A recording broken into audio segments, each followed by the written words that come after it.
বন্ধুগণ নমস্কার। প্রথমে আপনাদের বলব আপনারা আমার চ্যানেলটি সাবস্ক্রাইব করবেন, ভিডিওটি লাইক ও শেয়ার করবেন।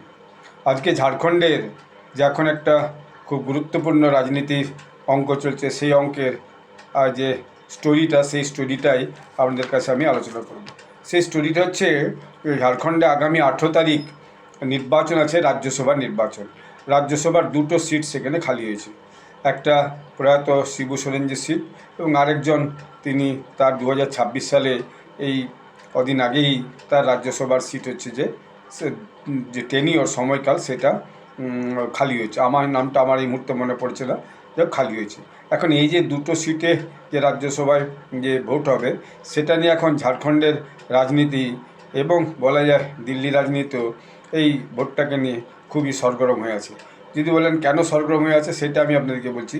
সেটা যে ঝাড়খণ্ডে এই যে দুটো রাজ্যসভা সিট, এই দুটো রাজ্যসভা সিটের জন্য মোট যে ঝাড়খণ্ডের সিট সংখ্যা সেটা হচ্ছে 81। মানে এখানে মানে ঝাড়খণ্ডের যে টোটাল স্ট্রেংথ অফ এমএলএ যে হিসাবে হয়, তাতে যদি করা হয় দেখা যায় এখানে 28+1 এই সিটে জিতলে তবে সে রাজ্যসভায় যেতে পারবে, তার বাইরে কম ভোটে যেতে পারবেন। এখন ঝাড়খণ্ডে এই মুহূর্তে যে এমএলএর যে অঙ্কটা, সেই এমএলএর অঙ্কটা আপনাদেরকে আমি বলছি। সেই এমএলএ অঙ্কটা হচ্ছে যে ঝাড়খণ্ডে এখন ঝাড়খণ্ড মুক্তি মোর্চা যারা সরকার চালাচ্ছে, সেখানে হেমন্ত সোরেন জি সেখানকার হচ্ছে যে মুখ্যমন্ত্রী, তার জেএমএম তার আছে 34টা সিট। এই 34টা সিটে তো হবে না, মানে 81-র অর্ধেক, অর্থাৎ কমপক্ষে 41টা সিট চেয়ে তবে সেখানে সরকার করতে পারবে। সেই জন্য তিনি জোট করে সরকারটা চালাচ্ছেন। তার সঙ্গে আর কে কে আছে? তার সঙ্গে কংগ্রেস আছে, আইএনসি, ইন্ডিয়ান ন্যাশনাল কংগ্রেস, তাদের আছে 16টা সিট। এর বাইরে আছে আরজেডি, রাষ্ট্রীয় জনতা দল, লালু প্রসাদ যাদবের পার্টি, তার আছে 4টা সিট। সিপিআইএমএল তার আছে 2টা সিট, মোট হলো 56টা। তো 56টা তো যথেষ্ট সংখ্যাগরিষ্ঠতা। এই নিয়ে তিনি এখন সরকার চালাচ্ছেন এবং সব দলকেই একটা না একটা গুরুত্বপূর্ণ মন্ত্রীও দিয়েছেন। আর নিজের দলের জন্য বেশিরভাগ মন্ত্রিত্ব তিনি রেখেছেন, সেগুলো একটা ভিন্ন বিষয়।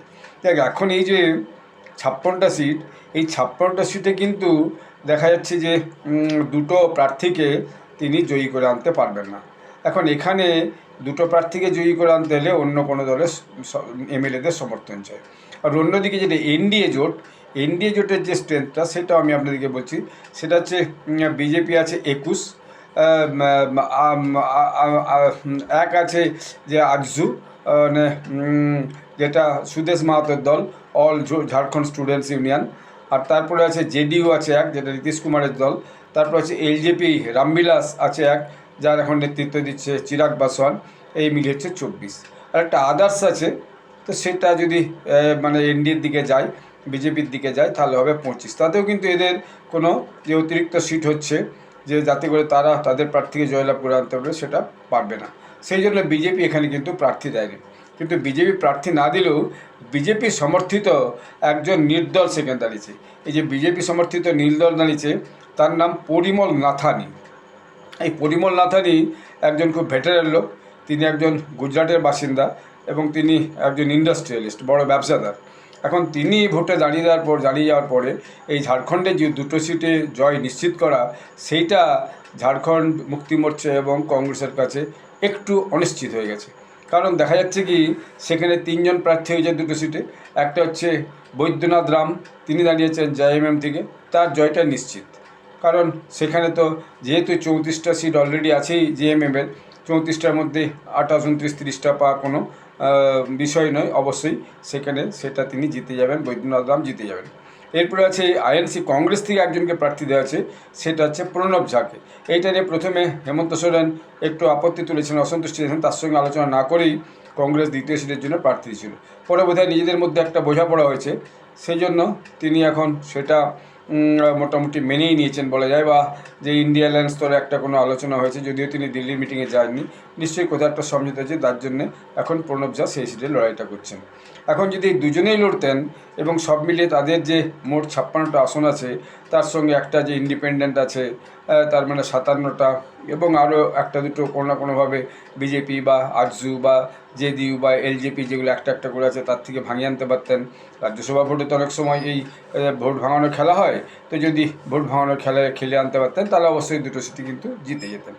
এখন প্রশ্নটা হচ্ছে যে এই অবস্থায় সেখানে এই যে পরিমল নাথানিকে এনডিএ ব্যাক করে দাঁড় করে দিয়েছে। এই পরিমল নাথানি এখন 20 থেকে 26 সাল, 6 বছর তো রাজ্যসভার সদস্যপদ। এখন তিনি হচ্ছে যে অন্ধ্রপ্রদেশের যে ওয়াইএসসিপিআর, যে জগনমোহন রেড্ডি যে দল, তার থেকে কিন্তু তিনি এখন রাজ্যসভার সদস্য আছেন। কিন্তু তিনি একজন খুবই ভেটেরান লোক। তিনি এর আগেও ঝাড়খণ্ড থেকে ইন্ডিপেন্ডেন্ট হয়ে 2020 থেকে 8 থেকে 2020 সাল পর্যন্ত, বুঝতে পারছেন, কম নয়, 2008 থেকে 20 সাল পর্যন্ত দুটো টার্ম ঝাড়খণ্ড থেকেই ইন্ডিপেন্ডেন্ট প্রার্থী হিসেবে কিন্তু জয়লাভ করে তিনি রাজ্যসভার প্রার্থী হয়েছেন। তাহলে 2008 থেকে তিনি ঢুকেছেন রাজ্যসভাতে, 2020 সাল পর্যন্ত 12 বছর তিনি ঝাড়খণ্ড থেকে ইন্ডিপেন্ডেন্ট হয়ে জয়লাভ করেছেন। তারপরে তিনি 2020 থেকে 26 চলে গেছেন অন্ধ্রপ্রদেশে, যেখানে ওয়াইএসসিপিআর থেকে তিনি রাজ্যসভায় চলে গেছেন। এখন এই 2026 সালে এসে তার যখন সেই অন্ধ্রপ্রদেশের টেনিয়রটা খতম হচ্ছে, তখন তিনি আরেকবার ঝাড়খণ্ড থেকেই ইন্ডিপেন্ডেন্ট প্রার্থী হয়ে জয়লাভ করছেন। তো যেহেতু ঝাড়খণ্ডে তার একটা মস্ত বড় প্রভাব আছে, যেহেতু তিনি ঝাড়খণ্ডে দুটো টার্ম 12 বছর ঝাড়খণ্ড থেকে ইন্ডিপেন্ডেন্ট রাজ্যসভার সদস্য ছিলেন, তিনি দাঁড়িয়ে যে কিন্তু এই যে কংগ্রেস এবং জিএমের দুটো প্রার্থীর জয়, সে দুটো প্রার্থীর জয়কে কিন্তু একটু খেলাটা বিগড়ে দিয়েছেন, অর্থাৎ একটু অনিশ্চিত করে দিয়েছেন। কারণ তার কাছে যে 24টা সিট আছে, অর্থাৎ এনডিএর কাছে বিজেপি 21, আরজু 1, জেডিইউ 1, এলজেপি 1, এবং যদি আদার ইন্ডিপেন্ডেন্সকে তিনি তার পক্ষে নিয়ে আসতে পারেন তাহলে 25টা হয়ে যাচ্ছে। তাহলে তাকে আর 4টা সিট দরকার। এখন এই অবস্থায় এই 4টা সিট যে তিনি ওই যে ইন্ডিয়া অ্যালায়েন্স যে যাই বলুন না কেন, সেখান থেকে যদি ভাঙিয়ে নিয়ে চলে আসতে পারেন, যেহেতু তার পুরনো পরিচিতি আছে সবার সঙ্গে, সব রাজনৈতিক নেতাদের সঙ্গে, বিভিন্ন দলের সারা ঝাড়খণ্ডে, এবং রাজনৈতিক প্রার্থীদের সঙ্গেও, মানে রাজনীতিক ব্যক্তিত্বের সঙ্গে, ফলে তিনি কিন্তু যে কোনো সময় কোনো না কোনো দল থেকে সেটা 4জনকে তিনি কিন্তু, আমি যতটা অঙ্কটা বুঝেছি আর কি, এটা যদি সত্যি নয় আমাকে কমেন্ট করে জানাবেন যে না আমার অঙ্কটা ভুল বলছে। তো আমার মনে হচ্ছে সেখান থেকে যদি তিনি 4টা কোনোভাবে ভাঙিয়ে আনতে পারেন তাহলে কিন্তু রাজ্যসভায় জিতে যাবেন। এবং সেখানে কিন্তু আইএনসি অর্থাৎ কংগ্রেসের যে প্রণবজা দাঁড়িয়েছেন, যিনি নাকি যে কংগ্রেস প্রেসিডেন্ট মল্লিকার্জুন খাড়গের অফিসে চাকরি করতেন, বড় পদে ছিলেন বা অফিস সেক্রেটারি ছিলেন, কিছু একটা, তিনি হয়তো হেরে যেতে পারেন। তো এই নিয়ে এখন ঝাড়খণ্ডে বড় উত্তেজনা। এখন বিষয়টা হচ্ছে যে পরিমল নাথানি যখন নমিনেশন ফাইল করে, তারপর দেখা গেল কংগ্রেস এবং জেএমএম দুই দলই কিন্তু তার বিরুদ্ধে একটা নমিনেশনের একটা অবজেকশন তুলে যায়। তার যে নমিনেশন, সেই নমিনেশনে তিনি নাকি যে সমস্ত পর্যাপ্ত তথ্য দিতে হয় সেই তথ্য দেননি, ফলে সেটাকে নিয়ে তার একটা ভোটের দাঁড়ানোটা অনিশ্চিত হয়ে যায়। কিন্তু দেখা গেল তার যে ভোটে দাঁড়ানোর যে কাগজপত্রগুলো, সেইগুলো তার নাম যে প্রপোজ করেছিলেন, যে সেকেন্ড করেছিল, ভোটে দাঁড়াতে গেলে তো একজন প্রপোজার চাই, ফলে সে প্রপোজ করেছিল, তাদেরকে তিনি ডেকে পাঠিয়েছিলেন যে দি স্ক্রুটিনি অফিসার, যে আপনারা এই অবজেকশন এসেছে, আপনারা এই সমস্ত কাগজপত্র নিয়ে আমার কাছে আসুন, আমাদের কাছে এসে যারা ভোটটা পরিচালনা করবেন, বিধানসভার যে এই রাজ্যসভায় যে ভোট প্রার্থী সিলেকশনে বিধানসভার যে ভোটটা পরিচালনা হয় বিধানসভাতে হয়, তো সেটাতে আপনারা আমাকে এসে পর্যাপ্ত তথ্য দিন। ফলে দেখা গেল তার পক্ষের যে লোকেরা, ওই যে পরিমল নাথানির পক্ষের যে লোকেরা, তারা সেখানে যে তার যাবতীয় তথ্য যেগুলো নিয়ে অবজেকশন ছিল সেই তথ্যগুলো জমা দিয়েছে, এবং ফলে দেখা গেল তার কিন্তু যে প্রার্থীপদ, সেই প্রার্থীপদ স্বীকৃত হয়ে গেছে। ফলে আগামী 18ই জুন এই যে ভোটটা হবে, এই ভোটটার দিকে সবাই চেয়ে বসে থাকবে। এখানে যদি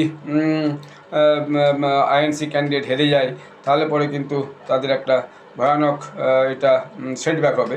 আর যদি পরিমল নাথানি হেরে যায় অবশ্যই সেটা বিজেপির সেটব্যাক হবে। যদিও তিনি বিজেপির হয়ে সরাসরি লড়ছেন না, তিনি ইন্ডিপেন্ডেন্ট হয়ে লড়ছেন, অর্থাৎ নির্দল প্রার্থী হয়ে লড়াই করছেন, কিন্তু এনডিএর যে সমস্ত যে নির্বাচিত এমএলএরা ঝাড়খণ্ডে আছেন তারা তাকে সমর্থন দিবে বলে জানিয়েছেন। ফলে এরকম একটা অবস্থায় ঝাড়খণ্ডের যে রাজ্যসভা নির্বাচনের 2টি সিট, এই 2টি সিট নিয়ে কিন্তু ঝাড়খণ্ডের রাজনীতিতে একটা চাপা উত্তেজনা আছে।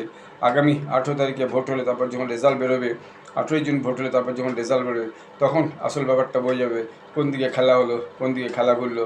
অর্থাৎ এই এনডিএ জোট থেকে 1-2 জন ভেঙে গিয়ে ওই ইন্ডি জোটে গেল কিনা, ফলে দেখা গেল জিএম এবং কংগ্রেসের দুজন প্রার্থী জিতে গেল। অথবা যদি ইন্ডি জোটের থেকে একজন দুজন 4-5জন প্রার্থী 25 মার্চে 30 ধরুন 4-5জন প্রার্থী মানে এমএলএ আর কি, সরি 4-5জন যে ভোটার বলা যায়, এমএলএ ভোটার আর কি, তারা যদি এদিকে চলে আসেন, এসে যদি পরিমল নাথানির পক্ষে ভোট দিয়ে দেন, তাহলে পরে কিন্তু তিনি জিতে যাবেন এবং সেক্ষেত্রে তার একটা লাভ হবে। যেহেতু খুব পুরনো খেলোয়াড়, দীর্ঘদিন ঝাড়খণ্ড থেকেই ছিলেন রাজ্যসভা সদস্য, ফলে তিনি একটা অঘটন ঘটিয়ে ফেলতে পারেন বলেও অনেকে কিন্তু এটা মনে করছে। এটা একটা রাজনীতির এই মুহূর্তের সবচেয়ে বড় খবর। এর মধ্যে কয়েকটা রাজ্যের রাজ্যসভার ভোট হয়েছে এবং সেখানে প্রার্থীরা সব জয়লাভ করে এসেছে। গুজরাটে হয়েছে, কর্ণাটক হয়েছে, আরও কোথায় কোথায় হয়েছে। সেগুলোর থেকে রাজ্যসভায় যে ফাঁকা সিটগুলো ছিল সেগুলো নির্বাচিত। এখন বিজেপির কাছে এটা একটা চ্যালেঞ্জ, কারণ বিজেপি চাইছে রাজ্যসভায় তাদের সংখ্যাগরিষ্ঠতা হয়ে যাক, কারণ আগামী দিনে বিজেপিকে অনেকগুলো বিল পাস করাতে হবে, যে সেখানে হয়তো রাজ্যসভাতে এবং লোকসভাতে 2 জায়গাতেই তাদের 2/3 মেজরিটি চাই। তো 2/3 মেজরিটি করার জন্য একটা সিটও অনেক ক্ষেত্রে অনেক কিন্তু গুরুত্বপূর্ণ না, কারণ গণতন্ত্রে সবটাই সংখ্যার বিচারে হয়। আপনি একটা ভোট যদি বেশি পান জিতে যাবেন, একটা ভোট যদি কম পান হেরে যাবেন, এরকম একটা বিষয় হয়। দেখা গেছে অনেক সময় 200-300 ভোটে একজন এমপি এমএলএ জয়লাভ করেছে। ফলে এখানে সংখ্যাধিক্যের যে ভোট, সেটাই সর্বক্ষেত্রে কিন্তু গুরুত্ব পায়। তো যাই হোক, আগামী দিনে আমরা লক্ষ্য রাখবো যে ঝাড়খণ্ডের যে রাজ্যসভা ভোট, তাতে পরিস্থিতিটা কী দাঁড়ালো এবং যে রেজাল্ট হবে সেটার পর আমি আপনাদেরকে ব্যাখ্যা বিশ্লেষণ করে সেই রেজাল্টের ফলাফলটা এবং কেন হলো সেটা আপনাদেরকে জানাবো। ধন্যবাদ।